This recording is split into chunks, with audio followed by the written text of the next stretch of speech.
اور ہماری جو ارینجمنٹس ہیں ایویکویشن پلانس کی وہ ہم نے آپ کو شیئر کر دی.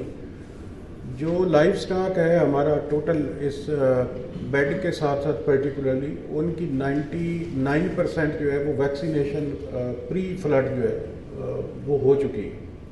جتنے جانور ہیں ان کی ہم نے ویکسینیشن آلریڈی کروا لی ہے.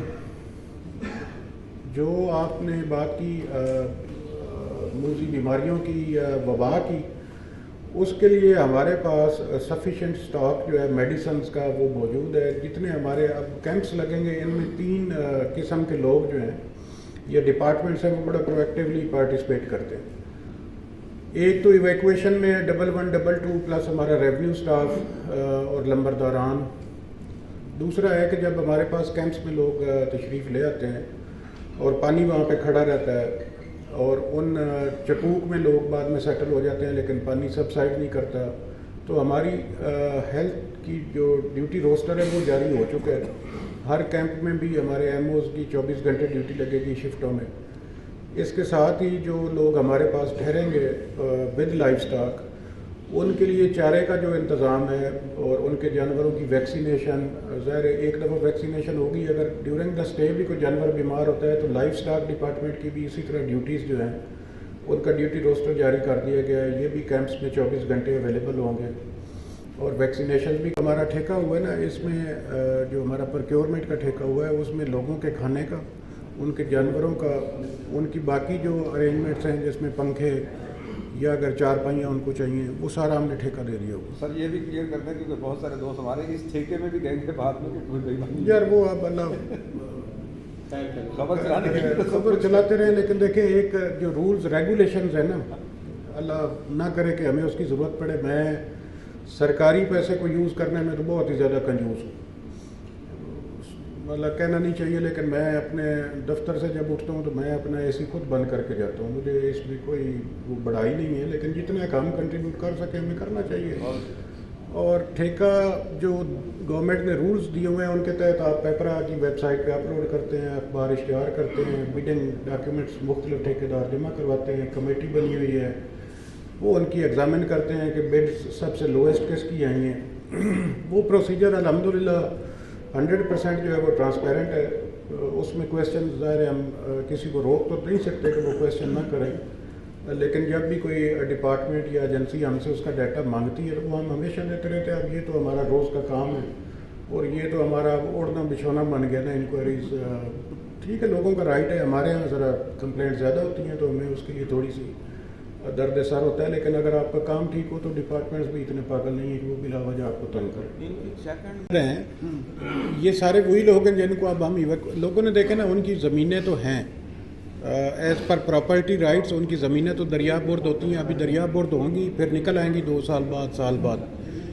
وہ ان کو ہم کاشت کرنے سے اس لیے بھی منع نہیں کرتے کہ ٹھیک ہے کچھ نہ کچھ نیشنل جو ہمارا فوڈ باسکٹ ہے اس میں ایڈ آن ہی کر رہے ہیں نا جی. اور پراپرٹی رائٹس بھی ان کے ویلڈ ہیں کہ وہ مالک بھی ہیں ان زمینوں کے. یہ نہیں ہے کہ یہ دریا کا سرکاری رقبہ ہے جس کو انہوں نے قبضہ کیا ہوا جی. تو لیکن جب ظاہر ہے اب میری ملکیت وہاں پہ نہیں ہے تو میں افیکٹ نہیں ہوں گا، لیکن اگر میری ملکیت وہاں پہ انسیڈنٹلی ہے تو نیچرلی مجھے پھر اس کی کاسٹ پے کرنا پڑے گی in case of any untoward incident like we are witnessing right now. لیکن سر جو اپنا یہ 16 سینٹرز ہیں نا جی، اس میں اللہ نہ کرے ٹینٹس کی ضرورت ہے. یہ ہم نے جو گورنمنٹ کی بلڈنگز ہیں وہ سلیکٹ کی ہیں جن میں نیچرلی پنکھے شنکھے لگے ہوتے ہیں. کمروں میں لوگوں کو ٹھہرائیں تو وہ ذرا تھوڑا سا باعزت طریقہ لگتا ہے. ایڈیشنل ہم نے وہ منگوائے ہیں کہ اگر ضرورت پڑتی ہے کہ اتنا زیادہ رش ہو جاتا ہے. اور ہمارا جو پی ڈی ایم اے کے ساتھ رابطہ ہے، ڈی جی صاحب سے میری کل بھی بات ہوئی، انہوں نے کہا آپ 1 گھنٹے کے نوٹس پہ بتائیں گے. ہمارا مین جو ویئر ہاؤس ہے وہ مظفر گڑھ میں ہے، تو آپ کو وہاں سے ہم دے دیں گے، آپ وہاں سے جا کے اپنی گاڑی بھیج کے اٹھوا لیں. سر یہ ایک اور بڑی اہم بات ہے، وہ یہ کہ آپ نے اتنا برڈن حضرات سے نا جی ان کی ڈیمانڈ جو ہے وہ لے لیے اور ایک جو چیز ہے اس کا حساب انشاءاللہ رکھیں گے. چونکہ کل کو ہمارے اوپر کو بات آئے اتنی محنت کر کے اور آپ بدنامی کھٹیں تو پھر بڑی تکلیف ہوتی ہے اگر کوئی تکلیف محسوس کرے. جن کے لیے روٹین میٹر ہے وہ ان کے لیے یہ پھر چیزیں میٹر نہیں کرتی، لیکن میرے لیے تو اس سے بڑی تکلیف کوئی نہیں ہوتی کہ میرے انٹیگریٹی پہ کوئی بات کرے. تو ہم نے ہر سینٹر پہ بھی کمیٹیز بنائی ہیں, اے سی اس کو ایڈ کر رہا ہے, اور صرف سارے سرکاری لوگ نہیں, پرائیویٹ لوگ بھی ہیں. جو لوگ وہاں سے وہ چیزیں ریسیو کریں گے ان کی ریسیونگ بھی ہوگی. اقدامات تو سر جو آپ نے ہاں, یہ ساری اس میپ میں اس نے بند کر دیا ہے. اگر یہ آپ سے ہم شیئر کرتے ہیں نا جی, تو اس میں انڈیکیٹر سارے دیے ہوئے ہیں کہ اگر اتنے کیوسیک پانی آتا ہے تو یہ ایریاز افیکٹ ہوں گے. یہ ہیں اس میں الیبوریٹ کی ہوئی ہیں. یہ آپ اس کو اوپن کر دیں, باقی اس میں تھوڑی سی ڈیٹیل بتا دیں کہ کتنے لاکھ کیوسیک جو ہے اس میں کون سے مواضعات کا کتنا پورشن افیکٹ ہوتا ہے. ان کے پراپرٹی رائٹس بھی ہیں. یہ ان لوگوں کی ملکیتی رقبے ہیں جو دریا برد, ایک عام لفظ بولتے ہیں کہ وہ دریا کے اندر چلے گئے ہیں. جب دریا کا پانی ڈرائی ہوگا تو وہ رقبے پھر ڈرائی ہو جائیں گے, نکل آئیں گے. یہ لوگ ان کو کاشت کر لیں گے. یہ ان کی ملکیتی رقبے ہیں. ابھی کیونکہ پانی آنے والا ہے, ظاہر سی بات ہے جب پانی آئے گا بند ہو جائیں گے. کووڈ میں آپ نے دیکھا کہ گورنمنٹ نے ڈیسیجن لیا, اسکول بند رہے. جب کوئی ناگہانی صورت حال ہوتی ہے تو پھر کئی ساری چیزوں پہ کمپرومائز کرنا پڑتا ہے. جو ہے وہ بھی گورنمنٹ کرے گی. ان کے ہم نے کنٹریکٹس وغیرہ ٹھیکے آلریڈی دے چکے ہیں.